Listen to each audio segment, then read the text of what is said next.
ஒரு வழியா ஜனநாயகனுக்கு ஒரு விடிவு காலம் பிப்ரவரி மாசம் ரிலீஸ் ஆக வாய்ப்பு இருக்கு. படக்குழு எடுத்த அதிர்ச்சியான முடிவு. ஹாய் மக்களே, நான் உங்க ஊபி. ஊபினா அந்த ஊபி கிடையாது. நான் உண்மைய சொல்லுப்பா. இந்த வீடியோலாச்சு உண்மையை சொல்ல ட்ரை பண்றேன். வீடியோக்குள்ள போயிரலாம். அதாவது ஜனநாயகனோட பிரச்சனை ஜவ்வா இழுத்துக்கிட்டு இருக்கு. இப்ப ஃபைனலா பாத்தீங்கன்னா ஜட்மெண்ட் வந்துச்சு. அதுவுமே திரும்பி எங்க போகணுமோ அங்க போயிருச்சு. இப்ப படக்குழு பாத்தீங்கன்னா ஒரு அதிர்ச்சிகரமான முடிவு எடுத்திருக்காங்க. அவங்களுக்கு அது ஒரு நல்ல முடிவும் கூட. கேஸ வாபஸ் வாங்க போறாங்க. நீங்களா பார்த்து என்ன வேணா பண்ணி குடுங்க சார் அப்படின்னு சொல்லிட்டு படக்குழு பாத்தீங்கன்னா சென்சார் போர்டே சொல்லிற போறாங்க. அதாவது நாங்க கேஸ வாபஸ் வாங்கிக்கிறோம். நீங்க என்ன கட் பண்ண சொல்றீங்களோ கட் பண்ணிடுறோம். அது மட்டும் இல்லாம உங்க முடிவு அப்படின்ற மாரி சொல்லிட்டாங்க. இதுக்கப்புறமேட்டு நடக்க போறது தான் மிகப்பெரிய ஒரு ட்விஸ்ட் இருக்கு. இந்த கர்மத்த நீங்க அப்பவே பண்ணியிருந்தீங்கன்னா, கண்டிப்பாவே படம் பொங்கலுக்கே ரிலீஸ் ஆயிருந்திருக்கும். இல்ல ஒரு 1 வீக் தள்ளி கூட ரிலீஸ் ஆயிருந்திருக்கும். பராசக்தி படம் பாத்தீங்கன்னா, சென்சார் இதே மாரி தான் கட் பண்ண சொன்னாங்க. இதே மாரி தான் இஷ்யூ ஆச்சு. அவங்க ஆனா கோர்ட்டுக்கோ எங்கேயுமே போகவே கிடையவே கிடையாது. அவங்க என்ன பண்ணாங்க, ரிவ்யூ கவுன்சில் அப்படின்னு சொல்லிட்டு ஒண்ணு இருக்கு. அதுக்கு டைரக்ட்டா போயிருச்சு படம். அங்க பார்த்துட்டு 2, 3 நாள் பாத்தீங்கன்னா, படத்த பார்த்துட்டு கடைசி நாள் சனிக்கிழமை ரிலீஸ்ன்னா, வெள்ளிக்கிழமை தான் பாத்தீங்கன்னா, யுஏ அப்படின்னு சொல்லிட்டு சர்டிபிகேட் வருது. அத வாங்கிட்டு பாத்தீங்கன்னா, படத்தையுமே ரிலீஸ் பண்ணிட்டாங்க. அதுக்கப்புறமேட்டு பொங்கல்லாம் கொண்டாடுறதுனால நம்ம பார்த்தோம். ஆனா ஜனநாயகன் என்ன பண்ணாங்க அப்படின்னா, இந்த விஷயத்த கட் பண்ணுங்க. 4 பேர் நாங்க பார்த்தோம். ஒருத்தர் மட்டும் அப்ஜெக்ஷன் தெரிவிக்கிறாரு அப்படின்னு சொல்லிட்டு ஒரு பிரச்சனை போயிட்டு இருந்துச்சு.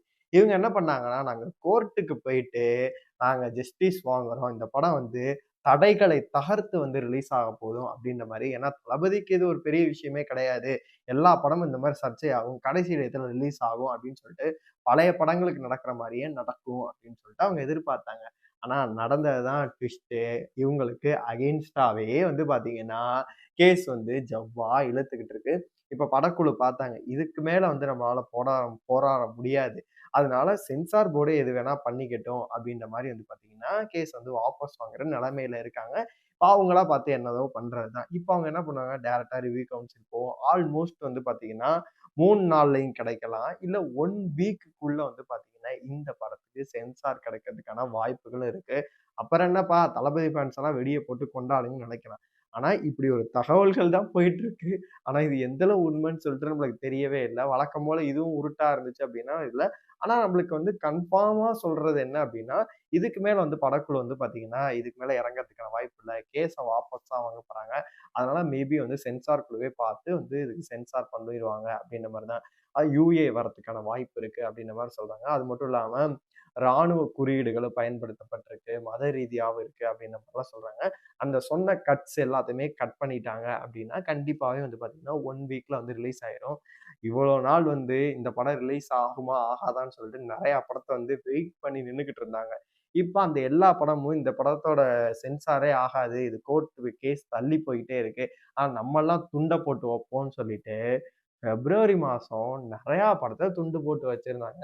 இப்ப அந்த அபின்னு இருக்கார்ல, டூரிஸ்ட் ஃபேமிலி எடுத்து அவர் ஹீரோவா பண்ண படம் வரதா இருக்கு. அது மட்டும் இல்லாம போன வருஷம் பிப்ரவரி 14ஆம் தேதி ரிலீஸ் ஆக இருந்த எல்ஐகே லவ் இன்சிடென்ட் கோம்பேனி இருக்குல்ல, அது டிசம்பர் ரிலீஸ் ஆக வேண்டியது. அவங்களும் பார்த்தீங்கன்னா, அந்த ஜென்சி கிட்ஸ பார்த்தீங்கன்னா கவர்ற மாரி இப்ப ரிலீஸ் பண்ணலாம் ஃபர்ஸ்ட் வீக்ல அப்படின்னு சொல்லிட்டு பிளான் பண்ணி வச்சிருந்தாங்க. அது மட்டும் இல்லாம ஒரு சில சின்ன சின்ன படங்கள் எல்லாமே பிளான் பண்ணியிருந்தாங்க.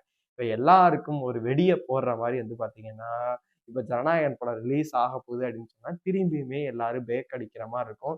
பேக் அடிச்சு இப்போ 1 மாசம் 2 மாசத்துல ரிலீஸ் பண்ண முடியாது. ஆல்மோஸ்ட் பார்த்தீங்கன்னா, எலக்ஷன் எதுவும் அறிவிச்சுட்டாங்க அப்படின்னா, ஆல்மோஸ்ட் மத்த படங்கள் ரிலீஸ் ஆகறதுக்கு வாய்ப்பு இல்ல. எல்லாம் பெரிய படங்கள் தான் ஜூன் தூக்கிட்டு போ வேண்டியதுதான். இது பெருசா பாதிக்கப்பட்டது யாரு அப்படின்னா, சூர்யாவோட ஃபேன்ஸு கருப்பு படம் தான். அவங்க அழகா பொங்கலுக்கு வரலாம் அப்படின்னு சொல்லிட்டு பிளான் பண்ணாங்க. ஜனநாயகன் வரதுனால தான் அவங்க 26 பிளான் பண்ணாங்க. 2 வாரம் கழிச்சு வரதா இருக்கும்போது சரி வராது. நம்ம தள்ளிட்டு போயிரலாம் அப்படின்னு சொல்லிட்டு அவங்க தள்ளிட்டே போயிட்டாங்க. இப்ப அவங்க எங்க ரிலீஸ் பண்ண போறாங்கன்னு சொல்லிட்டு அவங்களுக்குமே தெரியல. அவங்களோட படக்குழுக்குமே தெரியல. ஆர்ஜே பாலாஜி ஸ்ட்ரிக்ட்டாவே சொல்லிட்டாரு. நான் ரிலீஸ் அடுத்த போஸ்ட் எதுவுமே வரவே வராது. நான் ரிலீஸ் அடுத்த அப்டேட்டோட வரேன்னு சொல்லிட்டு கடுமையா பார்த்தீங்கன்னா, பொங்கல் வாழ்த்து கூட சொல்லியிருந்தாரு. நீங்க சொல்லுங்க. உங்கள பொறுத்தவரைக்கும் ஜனநாயகன் எப்ப ரிலீஸ் ஆனா நல்லா இருக்கும்? இந்த மாரி பிரச்சனைகள்லாம் போயிட்டு இருக்கும்போது என்ன தோணுது? உங்களோட கருத்துக்கள் எல்லாத்தையுமே மறக்காம கமெண்ட் பாக்ஸ்ல சொல்லுங்க.